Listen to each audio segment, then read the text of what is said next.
Okay, let's unpack this. We are diving into a monumental moment in biblical history, the transition of Israel from a loosely governed tribal system under judges to a centralized monarchy under its first king, Saul. But our sources suggest that the real epicenter of that day wasn't the ceremony itself, but the deeply searching sermon delivered by the aging prophet Samuel. That's right. We find this address recorded in 1 Samuel chapter 12. That's absolutely right. And this isn't just an administrative footnote or, a simple change of government. I think our mission for this deep dive is to explore Samuel's address precisely because it serves as this dual moment. A dual moment. How so? Well, on one hand, it's his formal farewell to his direct leadership of the nation. But on the other, it's a stern yet loving forecast for the spiritual health of this new kingdom. We really need to look beneath the surface of their political request to expose the deep spiritual motives that were fueling Israel's demand for a king. The fundamental tension here is what makes the text so relevant, isn't it? It really is. Israel asked for a king, like all the other nations. I mean, our sources emphasize that in making this request, they weren't just asking for military reform. Not at all. They were fundamentally rejecting God himself as their king. It was this act of profound spiritual substitution, even though they disguised it as, a pragmatic necessity. We need it for governance, for security. Exactly. And it truly is a hinge moment in history. Think of it as a definitive break from the era of the judges, which was characterized by that frustrating cycle of disobedience, oppression, and then, temporary rescue. Right. Now they are moving towards centralized rule under a human monarch. But here's the crucial insight that Samuel drives home. Even though the external governing structure changed, they finally got the king they demanded, the underlying spiritual conditions for blessing did not. That's a massive point of continuity, isn't It's it? everything. It means that the success or failure of Saul, and then subsequently David, Solomon, and all the kings who followed, was still tethered directly to the ancient Mosaic covenant. I imagine many in Israel thought, okay, great, we have a king now, we are safe. But Samuel is reminding them that the King of Kings remains the ultimate authority. Exactly. Blessing in the land, whether it's good harvests, military victory, or general peace, all of it still depended entirely on national obedience, just as it was laid out centuries before in Deuteronomy 28. So the human king wasn't a bypass around God's law. Not even close. He was subject to it. Samuel's sermon is, it's both a diagnosis and a design, as our sources frame it. Okay, tell me more about that diagnosis and design framing. What exactly is he diagnosing here? Well, the diagnosis is the sin of misplaced security. The people were seeking visible security, a man they could see, a kingdom they could measure over invisible faithfulness to the God they had always or should have always relied upon. A failure of trust. A profound failure of trust. The design, then, is setting the terms for this monarchy. It establishes right from the very start that the king and the people will be judged under God's searching eye. They're going to live or die by their faithfulness to the Lord, which is summarized so powerfully in 1 Samuel 12. So he's not just allowing the monarchy, he's regulating it. He's Yeah. building a covenant structure around it. It just highlights the excitement of studying a text that truly captures a major, irreversible turning point in Israel's story. It's where the path to a central kingdom begins, even if that beginning is marred by this really profound spiritual failure. And understanding that failure, that poor motivation, that's really our first task. We need to look at the historical and cultural context that created this demand in the first place. Right. They didn't just wake up one morning and decide they hated God. This demand was rooted in decades of instability and fear. Okay, so let's look at that. The historical and cultural background, the root of this deep-seated demand for change. We have to recall the recent history before Saul's coronation. The sources remind us that the road to Gilgal was paved through years of just profound national and spiritual failure. You're talking about Samuel's youth. Exactly. Think back to Samuel's youth, the events described in 1 Samuel 4. The faith of the nation was incredibly fragile. We had the disaster at Aphek, where the Ark of the Covenant was actually captured by the Philistines. An unimaginable catastrophe. Unimaginable. Eli's wicked sons were killed, and Eli himself died upon hearing the news. And Eli's daughter-in-law names her son Ichabod. which means the glory has departed. Mm. It just sounds like absolute rock bottom, a total collapse of their spiritual and political system. It was. It's the ultimate crisis of confidence. But amidst that collapse, the Lord sovereignly raises up Samuel. He grows into this powerful, respected, singular prophetic voice who calls the people back from idolatry and serves as the last great judge. Right. So when the people finally come to Samuel and ask for a king, they present concerns that, on the surface sound entirely reasonable. Yeah, they cite his age, the corruption of his sons, who were taking bribes and perverting justice, and the very real looming threat of surrounding nations. The Ammonites, the Philistines. Yeah. They're essentially saying they need competent administrative and military reform. It sounds logical. From a human and, a political standpoint, those concerns about succession and military defense were valid. Any nation facing constant border threats needs stability. Of course. However, the expert analysis comes from God himself, who tells Samuel, "It is not you they have rejected, but they have rejected me as their king." Wow. The practical concerns were just the trigger for a far deeper spiritual dissatisfaction. So their stated reasons were administrative, but their real reason was spiritual. Mm-hmm. They craved visible security, a centralized army, a permanent fortress, a king in shining armor over invisible faithfulness to the covenant God who had already fought their battles from the crossing of the Red Sea onward. It is a profound spiritual failing masquerading as a logistical necessity. And, this tendency is profoundly human, isn't it? We always gravitate toward tangible solutions for what are actually spiritual problems. Right. We want to exchange the uncertainty of trust in the unseen God for the apparent certainty of human strength and strategy. And the sources mention that what makes this even more telling is that God hadn't been caught off guard by the demand for a king. He'd anticipated it centuries before in the Torah. Mm-hmm. He established a standard in Deuteronomy 17. Yes, the law of the king in Deuteronomy 17. It's an incredible piece of prescriptive legislation that defines the role before the role even exists in Israel. It really is. It's as if God said, look, I know you'll eventually ask for this, so here is the highly constrained job description. And that seems incredibly prescriptive. Why would God, in the law, limit the king's powers so specifically? I mean, building constraints right into the job description from the start. Because monarchy, as Israel's neighbors practiced it, was inherently prone to spiritual drift, pride, power, wealth. The usual temptations. Exactly. The law of the king was designed specifically to keep the human ruler humble and dependent on God. And the requirements were really twofold: an inward spiritual focus and an outward political restraint. Okay, let's focus on those specific requirements. What were the key areas of restraint? The outward restraints were very clear, focusing on three major areas that symbolized the power of surrounding pagan nations. First, the king must not multiply horses. Horses. Why horses? Well, why? Horses meant military reliance on major powers, primarily Egypt, which was forbidden. It represented a temptation to trust in chariots over God. You see that echoed in the Psalms. Some trust in chariots and some in horses, but we trust in the name of the Lord our God. That's the one. Second, he must not multiply wives. And this wasn't just about morality, though that's part of it. Wives were the primary vehicle for political alliances with foreign idolatrous nations. Which would lead to introducing false gods and divided allegiance. Which is exactly what we see happen, tragically, with Solomon later on. And the third restraint. He must not multiply excessive silver or gold. This prevents the king from building up a self-sufficient, highly taxed economy that insulates him from the people and makes him rely solely on his own wealth and power, rather than on the provision of the Lord. So the king was prohibited from using the three primary tools of power available to every other Near Eastern monarch at the time. Yes. That's a powerful countercultural statement. It is. And the inner requirement reinforced all of this. The king was commanded to write out a copy of the entire law for himself and to read it daily. Not just have a scribe do it, he had to do it himself. He had to do it himself. He was essentially commanded to be a walking, breathing student of the Torah so that his heart may not be lifted up above his brothers and that he may not turn aside from the commandment. The standard was humility and dependence. This means the monarchy would always be judged by Scripture, not the other way around. Yeah. Saul's success wasn't going to be measured by his military prowess, though he had some, but by his daily fear of the Lord and his mission to the Torah. Exactly. And that brings us to the significance of the location of this address, Gilgal.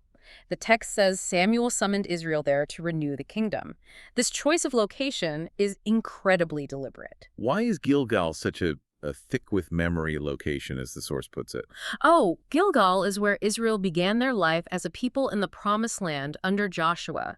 It was their first camp after crossing the Jordan River. Right. It was where they set up the memorial stones from the riverbed to remember God's miracle of parting the waters. And crucially, it was where they renewed the covenant of circumcision, the physical sign of belonging to Abraham's promise after 40 years of wandering in the desert. So to crown a king at Gilgal is to anchor this new political order, the monarchy, firmly to the oldest spiritual identity of the nation. Yes, the message is crystal clear. Kingship must serve the covenant identity, not erode it, and certainly not replace it. Precisely. The ceremony wasn't a political fresh start that allowed them to forget the past. It was a profound confirmation that the king was merely a steward within God's existing sacred covenant structure. This new king was meant to lead them in the obedience that Gilgal represented. And if that historical memory wasn't strong enough to awaken their conscience, Samuel calls for the divine signature. The thunder at harvest.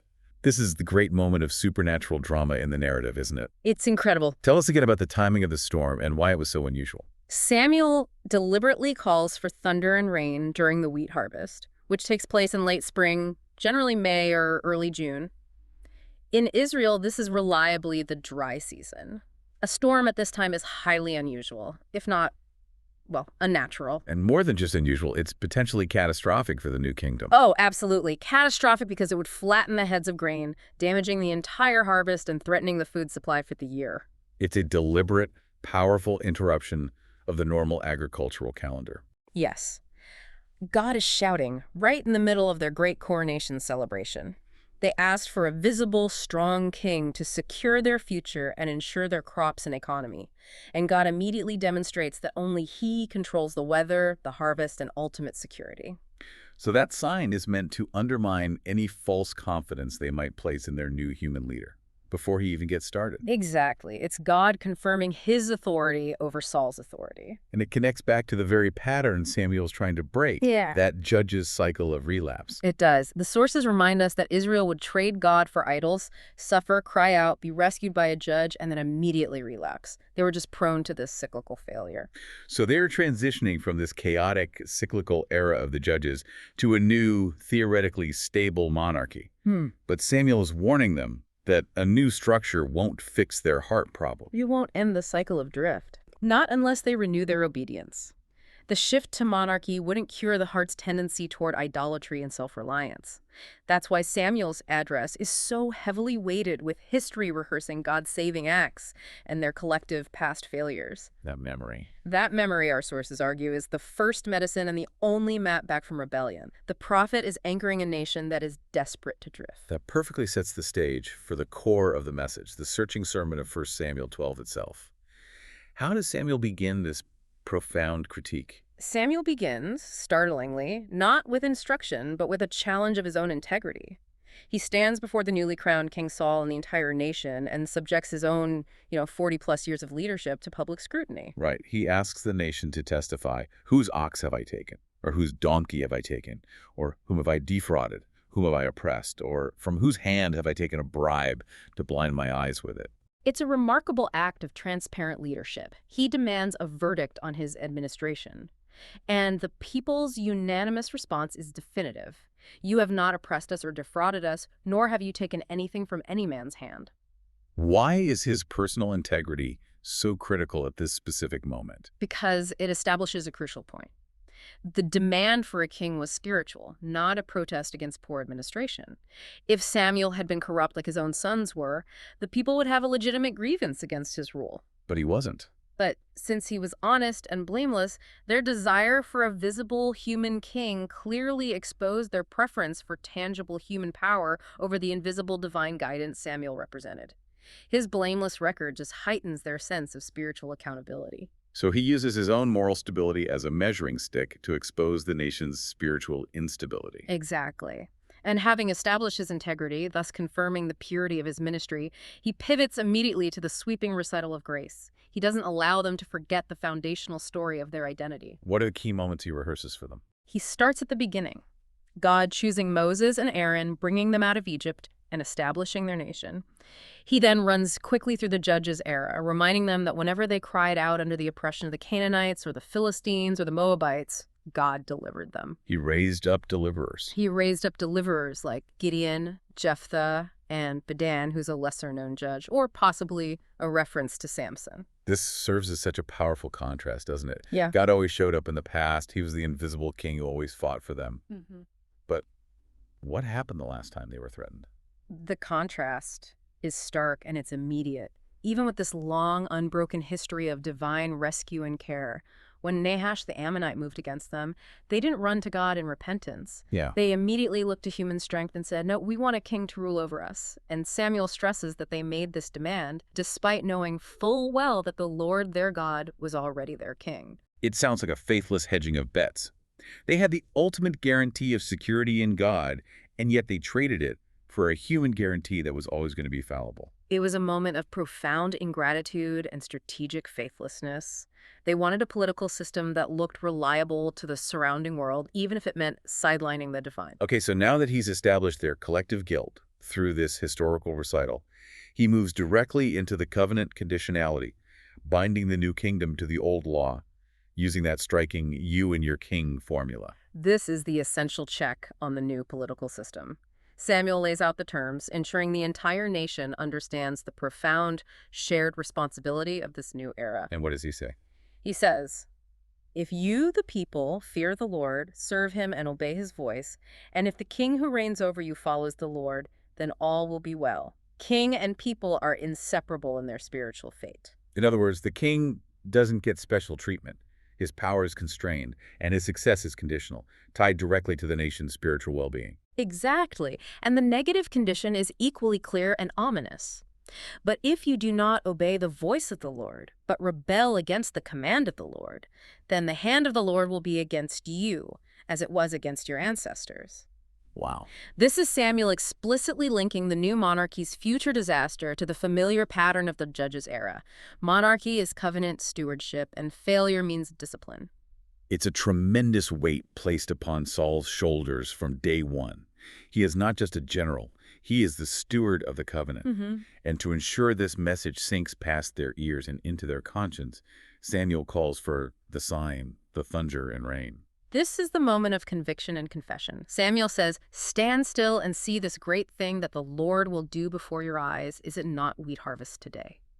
He is calling on the God who controls the elements to validate his word. The sources emphasize that this wasn't just a sudden, unexpected rain shower. It was a visible, audible, and potentially destructive disruption of the agricultural norm. It was designed to create maximum spiritual impact. Right. It was meant to make the people understand that the God who commands the harvest is far greater than the king they just crowned. And the effect is immediate and profound. The people tremble. And they confess. They immediately recognize the gravity of their sin, confessing, pray for your servants to the Lord your God, that we may not die, for we have added to all our other sins the evil of asking for a king.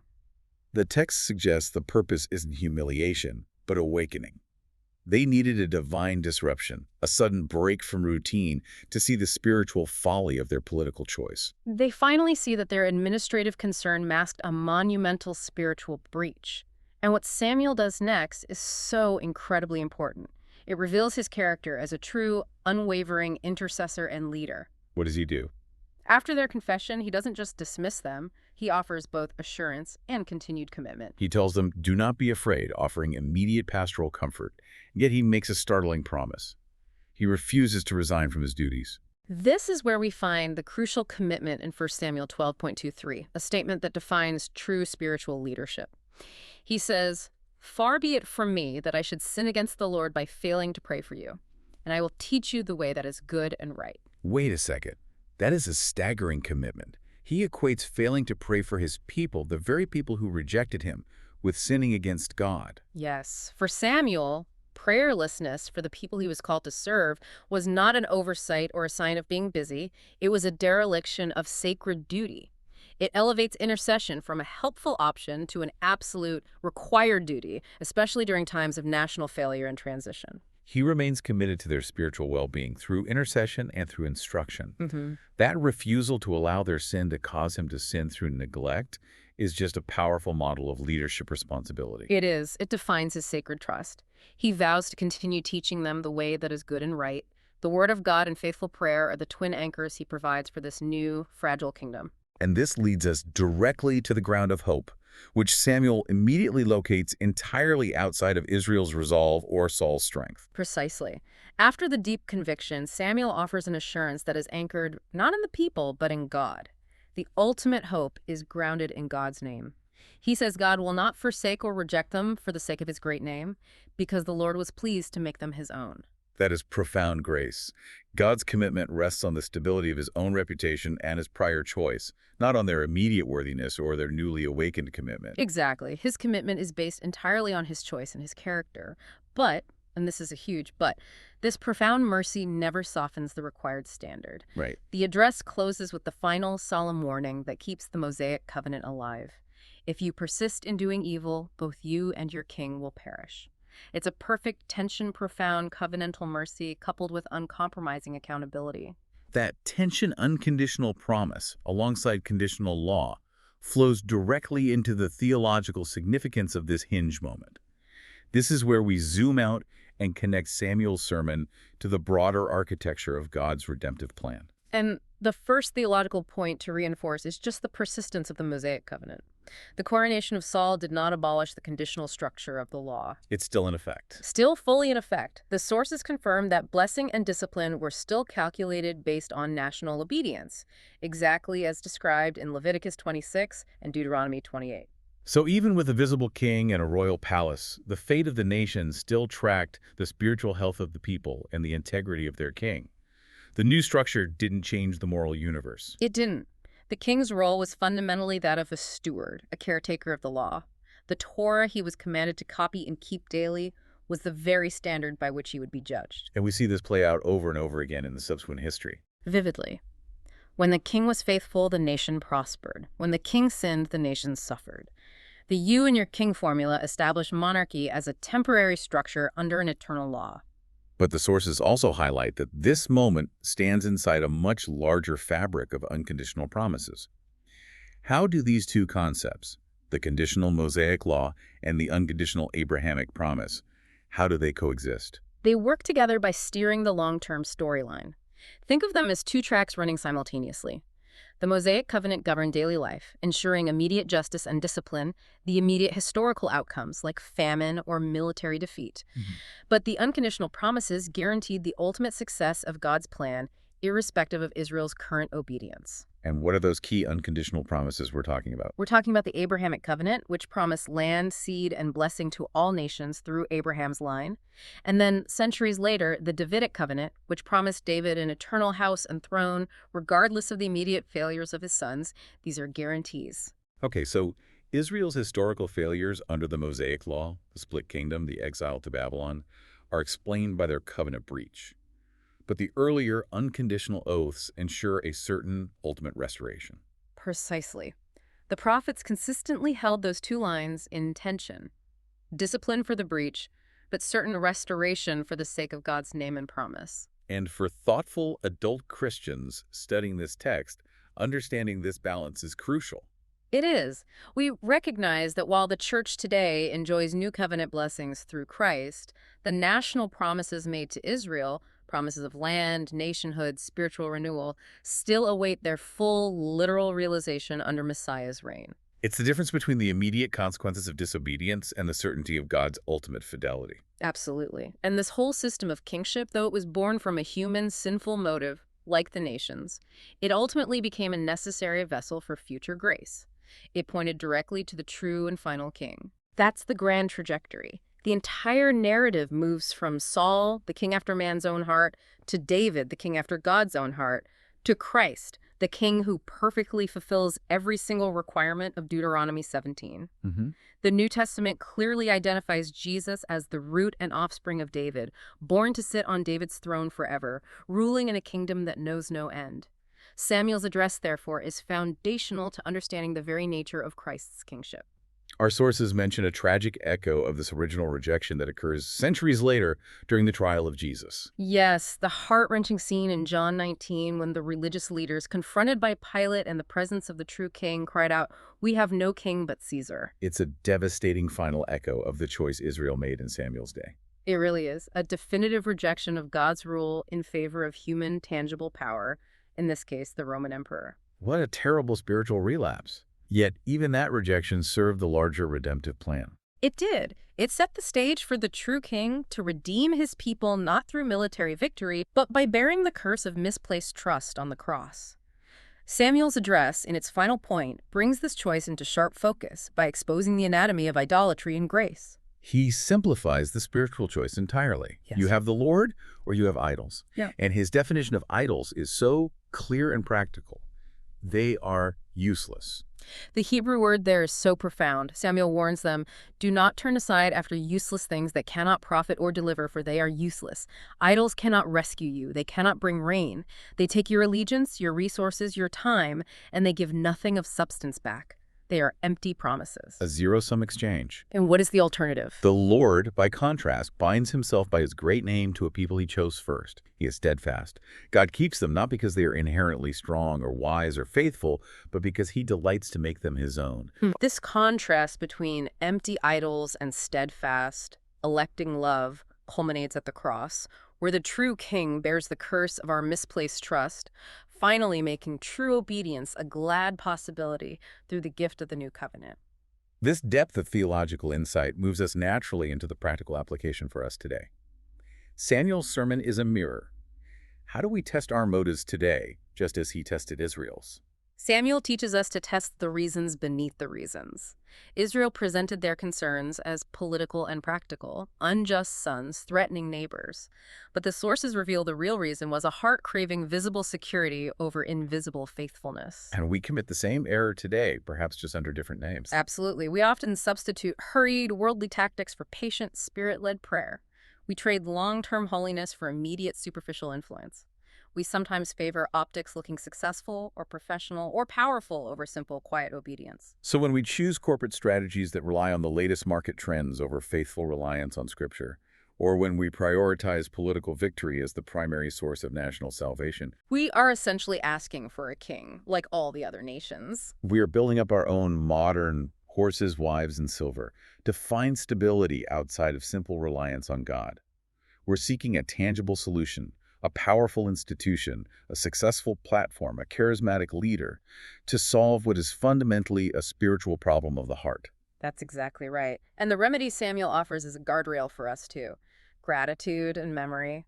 We must stop and remember what God has done. We must fear the Lord and serve him with all our heart, considering what great things he has done for you. Memory is the anchor.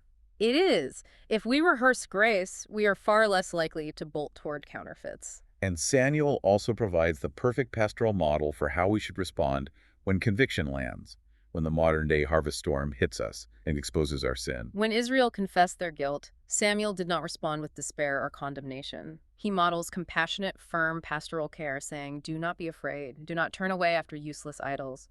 Serve the Lord with all your heart." So when we, as individuals or communities, wake up to the cost of compromise, the answer is not paralysis or self-pity. No, it's repentance and immediate return. Throw away the modern idols, whether they are ambition, control, or self-sufficiency. Renew simple obedience and lean entirely on Christ's intercession, which is far stronger than Samuel's and never ceases. And this brings us back to his profound statement in verse 23, the sin of prayerlessness in leadership. This should resonate deeply with every believer called to lead, whether in a family, a church, or an organization. How does this commitment apply to believers who aren't formal prophetic leaders like Samuel? It applies by redefining how we view our responsibility toward those we influence or are responsible for. We must adopt Samuel's mindset. Far be it from me that I should sin against the Lord by failing to pray for you. It's a direct violation of his duty to God. Yes. It highlights that our commitment to the spiritual well-being of others is measured not only by our visible activity, our teaching and instruction, but by our invisible commitment in prayer. So, consistent intercession and solid instruction, "I will teach you the way that is good and right," are the twin duties that Samuel refused to abandon. They are the sacred trust of leadership.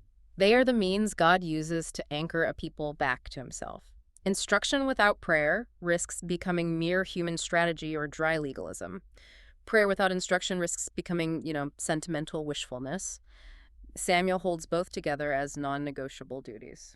And finally, the address offers a vital lesson in recalibrating our expectations of human authority, which is a necessary lesson for every political age.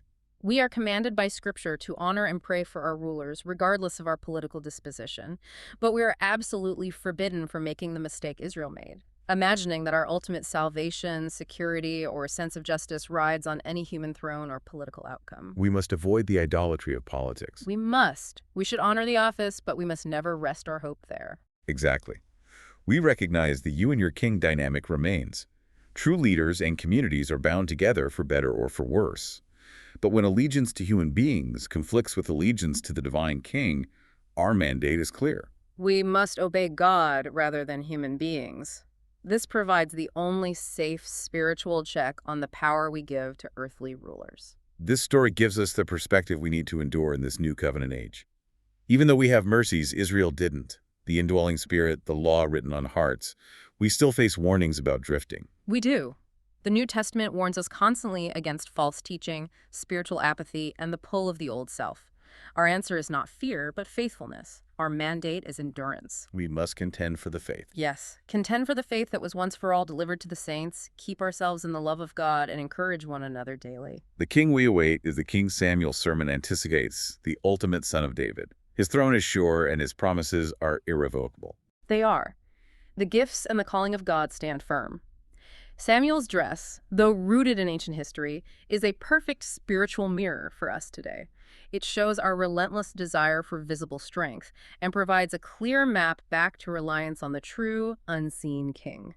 It insists that only fear and obedience to God lead to flourishing, and that we must refuse our modern, useless idols to renew allegiance to the king who was rejected, crucified, and gloriously raised.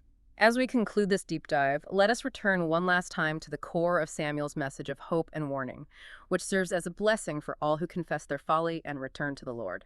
Please share those concluding words from 1 Samuel 12. Samuel said, "Do not be afraid. You have done all this evil. Yet do not turn away from the Lord, but serve the Lord with all your heart. Do not turn away after useless idols. They can do you no good, nor can they rescue, for they are useless. For the sake of his great name, the Lord will not reject his people, because the Lord was pleased to make you his own." That is the profound encouragement that God's commitment to his people rests solely on the stability of his great name and his pleasure in them, entirely independent of their past failures or present performance. And yet, the solemn warning remains, the absolute futility of returning to those useless idols that cannot save or satisfy. Our hope is entirely in the King who chose us first, bound himself to us, and sustains us by his name. May you, the listener, receive this conviction without despair, trusting in the steadfast commitment of God. May you serve the Lord with all your heart today, anchored in the remembrance of the great things he has done for you.